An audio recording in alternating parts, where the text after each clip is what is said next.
Magandang araw mga kaibigan. I-shout out ko muna ang mga masugid kong subscribers. Abelio family ng Santa Rosa, Nueva Ecija. Mga solid, Duterte forever. Salamat sa inyong pagsuporta sa mga Duterte family. Kahit taga Nueva Ecija kayo, natutuwa kaming taga Mindanao na maraming sumusuporta sa mga Duterte na taga dito sa Luzon. Again, Abelio family, salamat.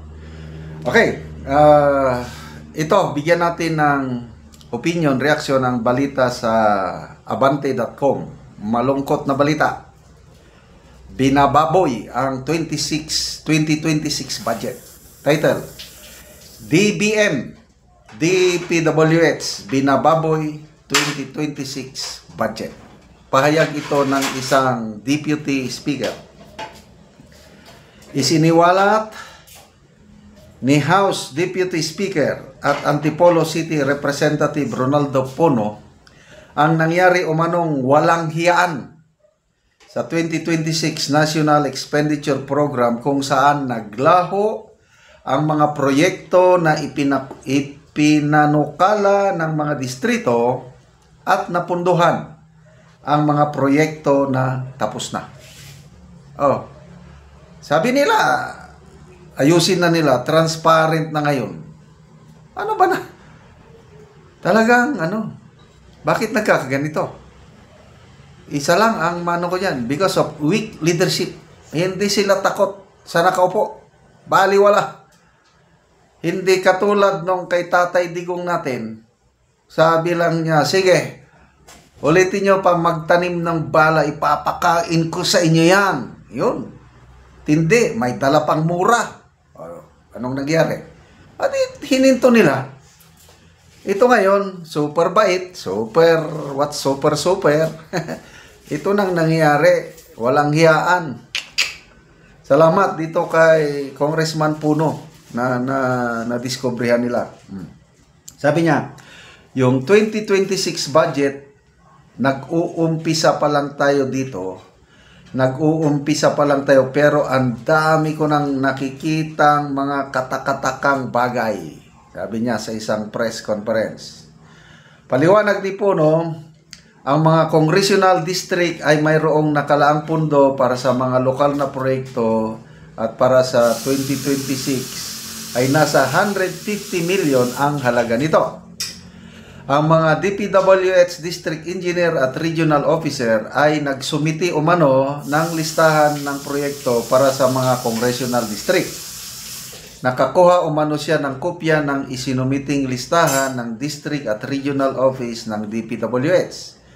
Pero, nang tignan umano ang NEP na binalangkas ng Department of Budget and Management, wala umano ang mga proyektong ito at napalitan.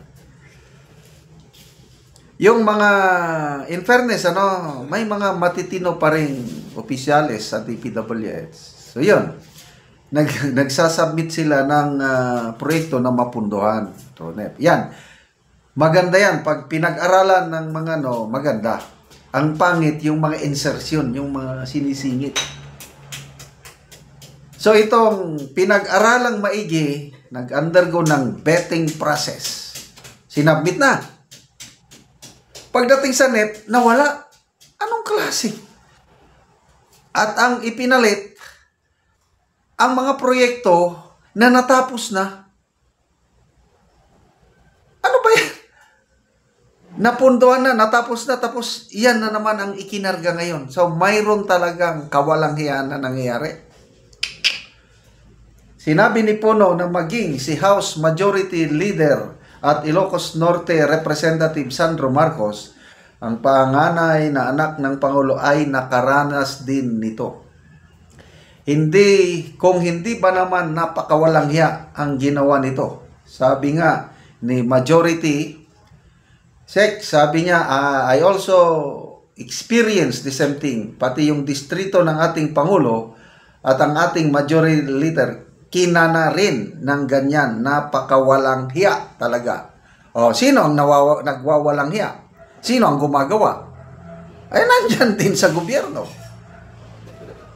Pati distrito ng presidente, tatanggalan nila ng yung matinong project at sisingitan nila.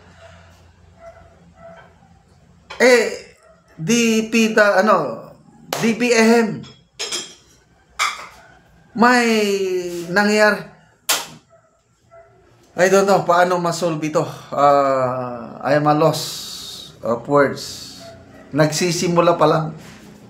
Mabuti nga at may mga kongresista kagaya ni Congressman Puno na pinag-aaralan. So, ayan, pasalamat tayo Congressman Toby Chanco, Congressman Puno. Meron ding matitinong kongresista, Congressman Albi Binetes ng Bacolod ba yun o Negros.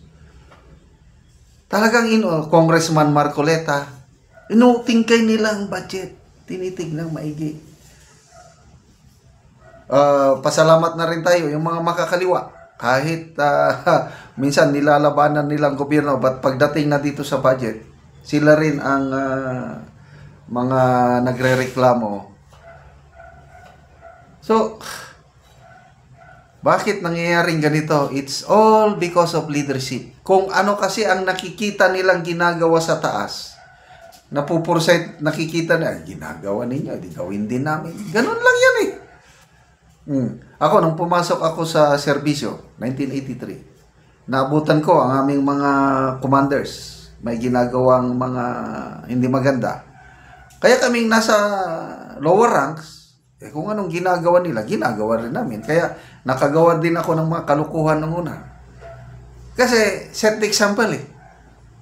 Kaya lang after 1986, EDSA Revolution, talsik, nagkaroon ng Reform the Armed Forces Movement. Nako, yung mga naging chief of staff namin, General Enrile, and then yung iba pa, ang ganda na ng kanilang isinet na example. Reform talaga. Ang mga commanders namin, battalion commanders, matitino na. Di kaming nasa baba, tumino na rin kami. Wala na kaming nakikitang kalukuhang ginagawa sa taas.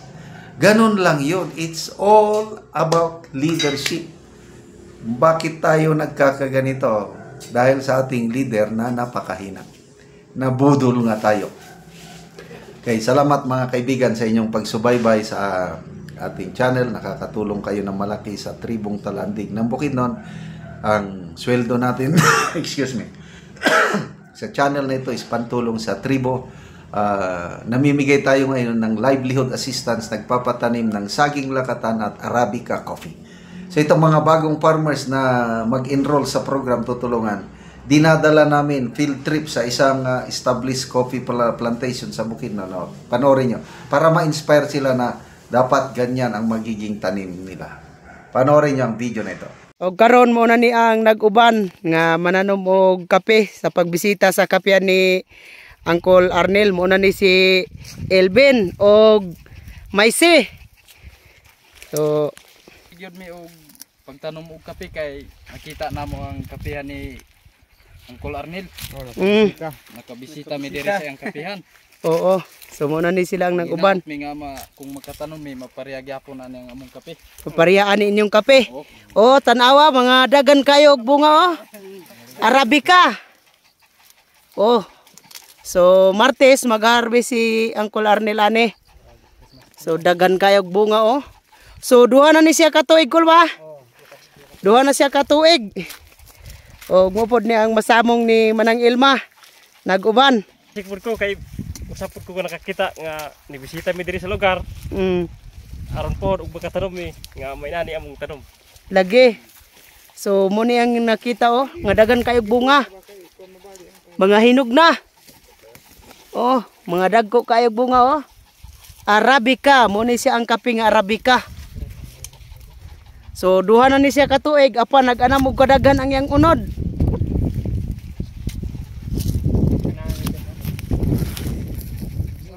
So daghan gid kay bunga oh.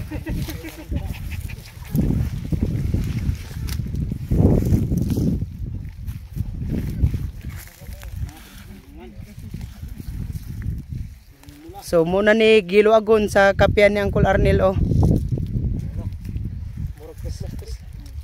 So nadasig yun ni ang naguban sa amoa sa pagkakita nila sa kape. Tanong Oh. kami og kape. Oh. Sige nga kay makita ang wala na pinagsadag yun nga tanong. So 5 ni karon sila katao ang nibisita dinhi. Salamat kayo sa Ginoo nga magtanom nami. Tanom nami og kape. Oh, salamat ka.